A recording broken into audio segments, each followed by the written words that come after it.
It really makes you think how a story, one that maybe seems pretty simple on the surface, can actually show you so much about a whole society, all its cracks and, well, the stuff we don't always like to look at. Hmm. Today, we're diving deep into exactly that kind of story, Harper Lee's To Kill a Mockingbird. It just lasts, doesn't it? It really does. And we've pulled together, various summaries, some analysis pieces on the novel, basically trying to give you a full picture of Macomb County as Lee presented it. Yeah, so our mission today really is to pull out the key stuff this book shows us about Macomb society, about childhood innocence hitting harsh realities, and, well, the way prejudice works, how deep it runs. Lee just nailed that. She absolutely did. Think of this as like your shortcut to understanding why this book still matters so much. Okay, so let's get into it. Right away, we're dropped into Macomb and we see it through a kid's eyes, Scout Finch. Yeah, and it's kind of brilliant how her being a child narrator shapes everything at first. Like the Radley house. Right. It's not just some rundown house. To Scout, it's, super mysterious, kind of scary, all built up by kid imagination and the town gossip. Her voice just puts you right there in that innocent perspective. And we meet the family pretty quickly. There's Atticus, the dad. He's a lawyer. Their mom died when Scout was really young. She barely remembers her. And Calpurnia. Right, Calpurnia, the cook. But she's so much more than that, clearly central to their lives. Which is interesting, that family setup. It's maybe not the typical 1930s Southern family you might picture. Well, that's a really important point, actually. The mother being absent and Calpurnia being such a strong presence. It kind of subtly points to the racial dynamics of the time, right? The division of labor. How sad. Well, black women often had these crucial roles in white households, basically raising the white children. It was common in the Depression-era South. Right, right. And then Dill shows up. Ah, Dill. Yeah, the summer friend. Comes from Meridian. He's got this huge imagination, and you get the sense he's really looking for, like, connection, maybe affection he doesn't get at home. And the three of them, Jem, Scout, and Dill, their first big thing is the Radley place. Trying to figure out Boo Radley, this phantom neighbor. Exactly. And this whole obsession with Boo, it's all fed by these wild stories. It really shows you something about childhood, how fuzzy the line is between what's real and what's made up, especially when you're dealing with the unknown and adult whispers. And even really early on, we start seeing the layers in Macomb society, like the Cunninghams. They're poor, very poor, but they're presented as like honest, hardworking, got their pride. Yeah, they won't take what they can't pay back. Exactly. And then you contrast them with the Ewells, also poor, but different, seen Yeah. as lazy, disrespectful, kind of outside the social rules. And that distinction is key. It shows poverty isn't just one thing in Macomb. The Cunninghams have this code, even in poverty. The Ewells, well, they operate differently. It shows you there are different levels, even within the white community there. So Scout starts school, and bang, she immediately runs into the adult world's rigidness and prejudice. Yeah, Miss Caroline, Yeah. the teacher. Right. She just can't grasp that Scout can already read. Scout learned from Atticus, from Calpurnia, just naturally. And Miss Caroline's reaction, it's quite telling. It shows how someone, even meaning well, can be totally out of touch with the reality of Macomb. Her teaching method is so rigid, so by the book, it just doesn't fit. And then the whole thing with Walter Cunningham not having lunch money. Oh, yeah. Miss Caroline tries to give him some. He refuses. Scout tries to explain, and Scout gets punished for it. It's a rough start to formal education. It really is. And it's an early lesson for Scout and for us reading about understanding these unspoken social codes, respecting people's dignity, especially when they're struggling. Walter refusing the quarters says so much about the Cunninghams. Then the Ewells make their grand entrance at school. Burris Ewell. Ugh, yes. Filthy, defiant, leaves after the first day, like all the Ewell kids apparently do. And we learn about their reputation. The town just sort of lets them be. That contrast again, Cunninghams versus Ewells. It really paints the picture. The Ewells are kind of accepted as this lowest rung, the white trash, living by their own rules, or lack thereof. People mostly just try to ignore them. And Atticus has to step in, explain things to Scout. He tells her sometimes you have to bend the rules for people like the Ewells just to keep things peaceful. Yeah, it's a pragmatic view, isn't it? But he also makes it very clear she still has to go to school. Right. It shows how society makes these reluctant exceptions for those who just won't follow the norms. But it also reinforces that those exceptions definitely don't apply to everyone, certainly not to Scout. Okay, so back to Boo Radley. The mystery gets interesting. Scout finds chewing gum in the knothole of that big oak tree on the Radley property. And then later, Jem finds 2 shiny pennies, Indian heads, carefully polished. Yeah. It's the first real clue, isn't it? That maybe Boo isn't the monster everyone says. It's like small gifts. Suggest someone's watching, maybe kindly. Exactly. It's a sign of hidden interest, maybe even like fondness for the kids. Yeah. A first crack in the spooky facade. And the gifts keep coming, right? There are soap dolls carved to look like Jem and Scout. Yeah, a whole ball of twine, an old spelling bee medal. And a pocket watch. That won't run, but still. A watch on a chain with an aluminum knife. It definitely ramps up their curiosity. And you feel their perception of Boo starting to shift, just subtly, from pure fear to, well, intense curiosity. It's like this silent communication, isn't it? Boo reaching out in the only way he can, maybe, from his isolation. That's a great way to put it. It hints at how alone he must be, and maybe this basic human desire to connect, even secretly. But their curiosity leads them to that game, the Boo Radley game. Oh, yeah. Acting out all the rumors they've heard, rolling Jem in the tire, the scissors story. Which Atticus catches them doing, and he is not happy. No, he shuts it down fast, tells them what they're doing is basically tormenting the man. Stop making fun of him. It really shows Atticus's core values, doesn't it? Respect for privacy, empathy, even for someone everyone else treats like a ghost. He's teaching them a tough lesson there. Absolutely. He wants them to think about how their actions affect others. And there's that one moment Scout thinks she hears something from inside the house when Jem crashes the tire. Laughter. Just a faint sound. Yeah. It's so quick, but it's huge. It makes Boo seem, well, human, like he's watching them, maybe even entertained, not just lurking. It's a tiny detail, but it totally changes the feeling, doesn't it? Humanizes him. Then they get another perspective from Miss Maudie, their neighbor. Right, Miss Maudie. She's great. Very insightful, down to earth. She tells them his name is Arthur, first off, and basically says most of the scary stories are nonsense, made up. Yeah, she explains his father was this really strict, foot-watching Baptist, she calls him. Very religious, different from others. She offers a more realistic reason for why Arthur might stay inside. Not because he's a monster, but because of his family background. But even Atticus telling them off doesn't quite stop them. Dill and Jem cook up this plan to stick a note on Boo's window with a fishing pole. Asking him to come out. Scout gets dragged into it even though she's terrified. Atticus catches them again. And he gives them another talking to about leaving the man alone. Respecting his space. You see their kid logic, though, right? They just have to know. But Atticus keeps bringing it back to basic respect. Yeah, their motives might seem innocent enough, driven by curiosity, but Atticus holds that line about respecting boundaries. It's a recurring lesson. Then things get really intense. The nighttime raid on the Radley place. Oh, yeah. They sneak back there trying to peek in a window. And Jem sees a shadow. And then, bam, a shotgun blast. Terrifying. They run for their lives. That really escalates things. It cements the idea for the town that the Radleys are dangerous. That shotgun sound just hangs in the air. And it has consequences for the kids. Because Jem gets his pants caught on the fence escaping. He has to leave them behind. Right. And the kids concoct this story about playing strip poker to explain why Jem has no pants. Which Atticus kind of sees through, I think. But Jem is so worried about disappointing Atticus, he does something really brave or maybe foolish. He sneaks back in the middle of the night to get his pants. Exactly. It shows he's growing up, taking responsibility, but also still a kid trying to cover his tracks. But the next day, Jem tells Scout something amazing when he went back. The pants weren't tangled on the fence anymore. No, they were folded across the fence. And the tier had been sewn up. Badly, crookedly, but sewn. Chills. Just, wow. Another silent act. From Boo, it has to be. It's huge. It's not just leaving trinkets now. This is like active help, looking out for Jem. Yeah. It really deepens the mystery and makes the kids wonder, who is this person? So the gifts keep appearing for a bit after that, in the knothole, and the kids feel grateful, right? They even try to leave a thank you note. Yeah, they're definitely seeing Boo differently now as this secret, kind friend.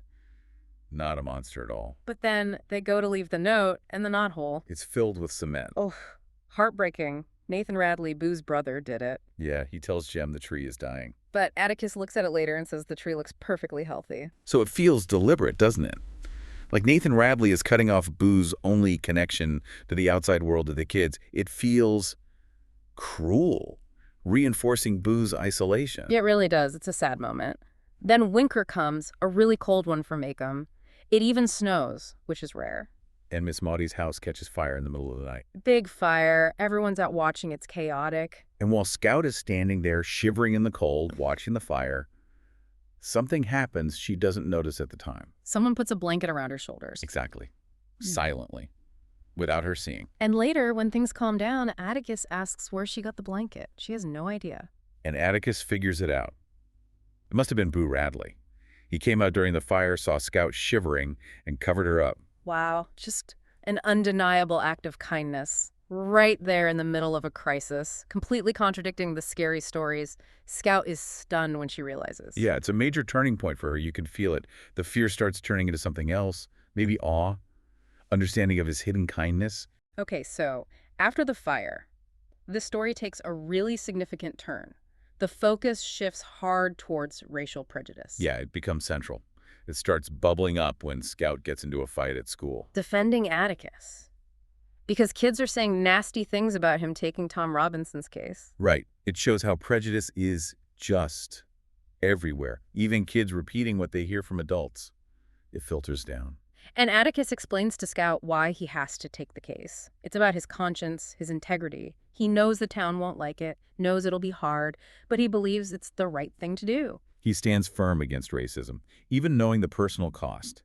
It's not just a legal job for him, it's a moral stand. A huge risk in that time and place. Absolutely. Defying the whole town's unspoken rules. It really sets the stage for the main conflict. His decision really is the moral center of the whole book. He knows he'll probably lose, but he has to do it anyway. What an example for Jem and Scout. Then there's Christmas at Finch's Landing. We meet Aunt Alexandra properly. Oh, Aunt Alexandra. Yeah. Yes, very traditional Southern lady. Very concerned with appearances and family reputation. And she and Scout clash immediately. Scout's not the little lady Alexandra thinks she should be. Not at all. Yeah.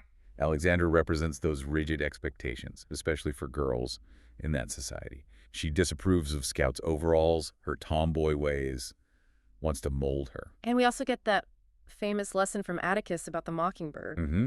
He gives the kids air rifles for Christmas. This tells them. Shoot all the blue jays you want if you can hit them, but remember, it's a sin to kill a mockingbird. Why? Because, as Miss Maudie explains later, mockingbirds don't do one thing but make music for us to enjoy. They don't eat up people's gardens, don't nest in corn cribs, they only sing their hearts out for us. So they're innocent. Hmm. Harmless. Exactly. And that symbol becomes so important later for Tom Robinson. And for Boo Radley, too. It's about protecting the innocent and vulnerable. Then we see a totally different side of Atticus. With the mad dog. Kim Johnson. Yeah, that scene is intense. The dog staggering down the street, clearly rabid. Danger. And Hecate, the sheriff, arrives, but he's nervous about taking the shot. It's a long shot, tricky. So he hands the rifle to Atticus. And the kids are shocked. They think Atticus is old, can't really do anything. But he takes the rifle, adjusts his glasses, and boom, one shot. Takes the dog down cleanly. They'd had no idea he could even shoot like that. Turns out he used to be known as One-Shot Finch. Yeah, Ms. Maudie explains he just decided not to shoot anymore unless he absolutely had to. He felt it gave him an unfair advantage over other living things. Wow. It shows his humility, his principles, changes how Jem and Scout see him. He's not just a reader and thinker. Definitely deepens their respect, shows courage isn't always loud. Speaking of courage, Mrs. DeBose. Oh, Mrs. DeBose. The mean old lady down the street. She shouts horrible things at the kids, especially racial slurs about Atticus defending Tom Robinson. Vicious stuff. And Jem finally snaps. Takes Scout's baton and just destroys her camellia bushes. Yeah, totally loses it. Atticus makes him go apologize. And his punishment is he has to go read to her every afternoon for a month. Which seems like torture. She's awful to him, has these weird fits. But he does it, sees it through. And then, after she dies, Atticus reveals the truth. She was addicted to morphine. For pain. And she was determined to break the addiction before she died. The reading sessions were part of her battle, distracting her as she tried to go longer each day without the drug. She won. She died free. And Atticus uses this to teach Jem what real courage is. It's when you know your lick before you begin, but you begin anyway and you see it through no matter what. Exactly. Not a man with a gun in his hand. Real courage is facing something impossible, knowing you'll likely fail, but doing it anyway. Mrs. DeBose, despite all her ugliness, showed that courage. That's a huge lesson for Jim, especially with the trial coming up. Changes his whole perspective on her and on courage itself. It really does. Broadens his understanding beyond just physical bravery. It's moral courage. As things move towards the trial, we see Jem growing up, pulling away from Scout a bit. Yeah, typical adolescence starting.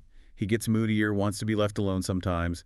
Scout doesn't really get it yet. Then comes another eye-opening experience. They go to Calpurnia's church with her one Sunday. First purchase, African ME Church. Right. And it's a totally different world for them. They step into the heart of Macomb's Black community. And most people there are incredibly welcoming to them. Reverend Sykes makes them feel comfortable. Though there's that one woman, Lula, who objects to white children being there. Yeah, which shows tensions exist, Yeah. understandably. But the overall feeling is warmth. They notice things, like the lack of hymn books because most people can't read. And they hear Calpurnia talking differently to her friends than she does at the Finch house. Code switching. Adjusting her language. Scout finds it fascinating. Cal lives this double life, navigating both worlds. They also learn the collection is for Helen Robinson, Tom's wife, because she can't get work now with Tom accused. It gives them a very direct human connection to the Tom Robinson case and its impact on his family. A powerful experience for them. But then Aunt Alexandra arrives to stay. Yes, ostensibly to provide a feminine influence for Scout as the trial heats up. But really, she's there to uphold the family name, enforce Macomb's social code, and she is not happy about the kids going to Cal's church. No. It highlights her discomfort, her prejudice, her desire to keep the races strictly separate. She embodies that traditional conservative Macomb mindset. And we finally learn the specific charge against Tom. Bob Ewell accused him of raping his daughter, Mayella. Which sets everything in motion for the trial. The tension just keeps building. Aunt Alexandra settles in, tries to get Scout to wear dresses, act like a lady. Lots of friction there. She even suggests Atticus should fire Calpurnia, thinks she's not a suitable influence, and maybe resents her authority in the house. But Atticus shuts that down immediately, defends Calpurnia fiercely, says she's part of the family, and he couldn't have raised the kids without her. It's another moment showing Atticus's strong principles, his loyalty, and his rejection of Alexandra's and Macomb's racial prejudice. He won't bend on that. Then, surprise, Dill shows up again, ran away from home. Yeah, hides under Scout's bed. Another sign of his own troubled home life, but also shows the deep bond the kids have. They need each other as things get heavier. And things get really heavy that night at the jail. Oh, yeah. The lynch mob scene.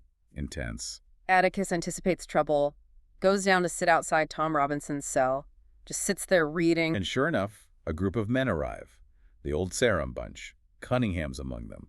They intend to drag Tom out. Atticus stands his ground, quietly, calmly, but absolutely refusing to move. It's incredibly tense. Then the kids, who snuck out to follow Atticus, suddenly appear. Scout doesn't really understand the danger. She just sees Mr. Cunningham, Walter's dad, and starts talking to him about Walter, about his entailment, just innocent kid talk. And somehow, Yeah. it works.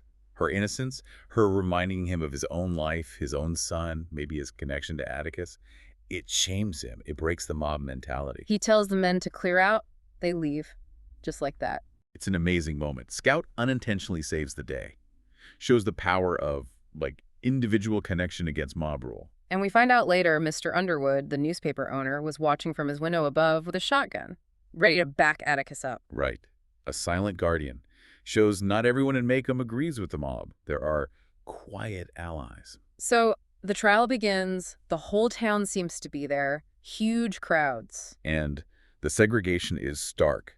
Black people have to wait for white people to enter, then go up to the balcony. The kids end up sitting up there with Reverend Sykes. We also meet Mr. Dolphus Riemann outside. The white man who lives with a black woman, has mixed-race children. He's always seen sipping from a paper bag. Right. Everyone assumes he's a drunk. It's the only way they can make sense of his choices in their prejudiced view. Okay, the testimony starts. Heck Tate, the sheriff, describes finding Mayella beaten up. Atticus questions him carefully, establishes which side of her face was bruised, the right side. Then Bob Ewell testifies. He's aggressive, crude, full of hate. And Atticus gets him to write his name, revealing he's left-handed. Which is crucial, because someone hitting Mayella on the right side of her face would likely be left-handed. Exactly. Planting the seed of doubt. Maybe Bob hit her. Then Mayella testifies, and it's just sad. She seems terrified, lonely, confused by Atticus's polite questioning, calling her Miss Mayella. You see how isolated and miserable her life is, controlled by her abusive father. Atticus tries gently, but her story keeps changing, full of holes. She eventually breaks down, repeats the accusation, refuses to answer more questions. It's clear she's caught in something awful, a victim herself in many ways, but still making this terrible accusation. Yeah, her motivation seems complex. Maybe fear of her father, maybe shame, maybe a misguided attempt to act on some desperate loneliness that Tom Robinson briefly showed kindness towards. Then Tom Robinson takes the stand. He tells his side clearly, respectfully. She explains Mayla asked him inside to help her. Then she grabbed him, tried to kiss him. He tried to get away respectfully. Bob Ewell saw them through the window. And Tom highlights his physical limitation. His left arm is useless, crippled in a cotton gin accident years ago. He couldn't have beaten Mayla the way she was beaten, especially not with his left hand. The physical evidence seems overwhelming in his favor, but then he makes a fatal mistake in the eyes of that jury. Atticus asks him why he helped Mayla so often for no pay. And Tom says, honestly, I felt right sorry for her. A black man feeling sorry for a white woman in that courtroom. Unthinkable. Socially taboo. It seals his fate more than any evidence. The prosecutor hammers on it. Even Link Diaz, Tom's employer, shouts out in court that Tom's never caused any trouble, but it doesn't matter. No, the damage is done.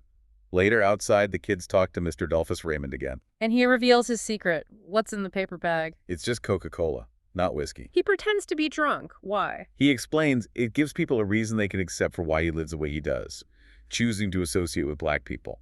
It's easier for them to think he's addled by drink than to accept his choice goes against their racist norms. Wow.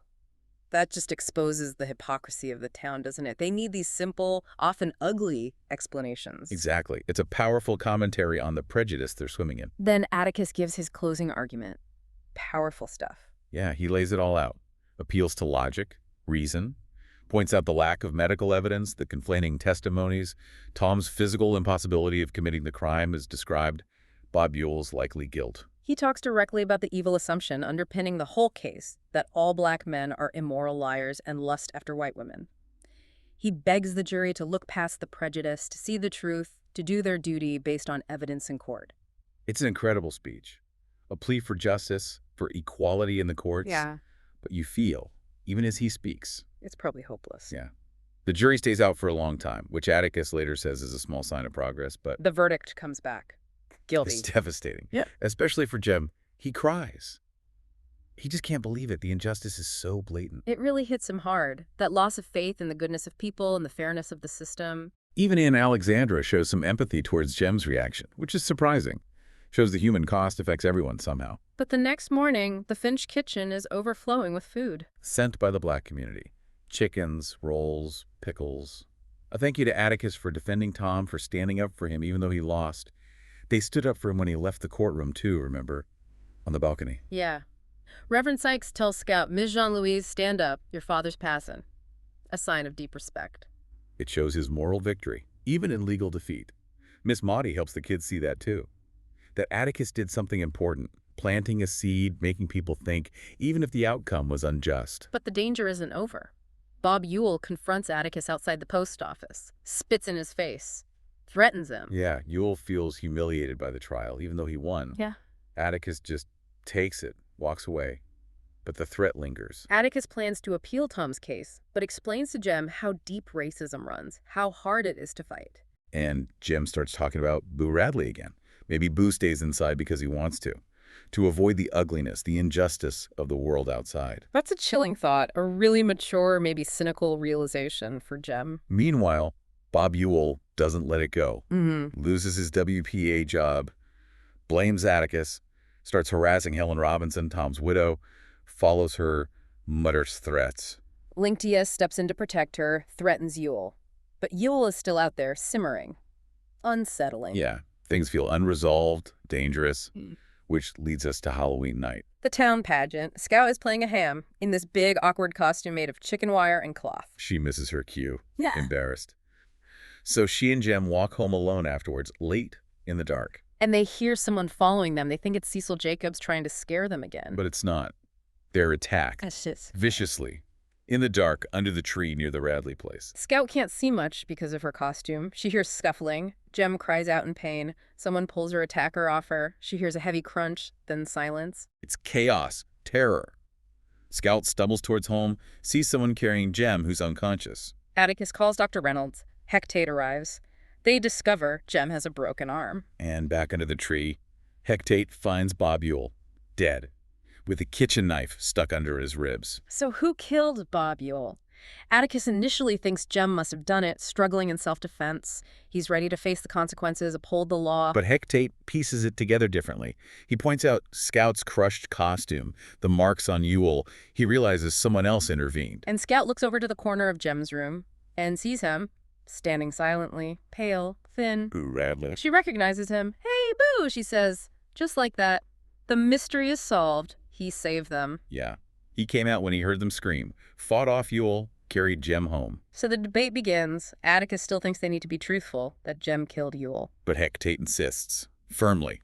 Bob Ewell fell on his own knife. That's the official story. Or why cover it up? Tate argues bringing Boo Radley into the limelight, making him a hero, subjecting him to inquiries, attention.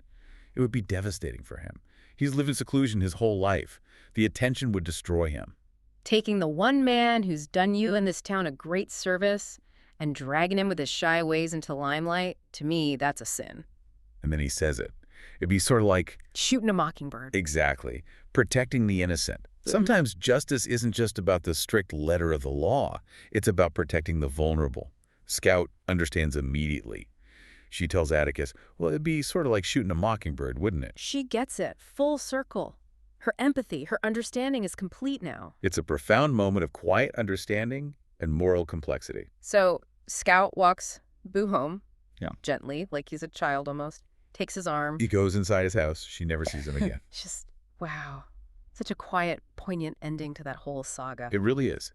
She fulfilled his need for connection, just briefly, and then let him return to his world. Later, Atticus is sitting with Jem, reading him a story, The Gray Ghost. And Scout reflects on the story, about thinking someone was bad but finding out they were actually nice. Atticus says, most people are Scout when you finally see them. A final note of hope, maybe, despite everything they've seen. I think so. A belief in basic goodness, even after witnessing so much ugliness.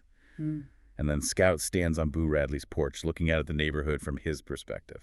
Seeing the street, her own house, the past few years, through his eyes, understanding him fully, finally. That final moment of empathy is just perfect. She's truly grown up. So wrapping up this deep dive, it's just so clear, isn't it? To Kill a Mockingbird is way more than just a story. It's this powerful look at prejudice, all kinds of it. Yeah, and that painful loss of innocence when kids see the world isn't fair. And maybe most importantly, the need for empathy, for courage, standing up against injustice even when it's hard. And what's striking is how relevant it all still feels. It's set in the 1930s South, but the themes, racial inequality, social justice, understanding people different from us, we're still grappling with all that today, everywhere. Which really leaves a big question for you, listening. How do we, as people, as a society, actually confront the prejudice that's still out there? And how do we protect the mockingbirds? The innocent, the vulnerable among us? It's something To Kill a Mockingbird really makes you think about long after you finish the book or finish listening to us talk about it. Absolutely. Definitely worth reflecting on. We hope you do, and maybe share your own thoughts on this incredible novel.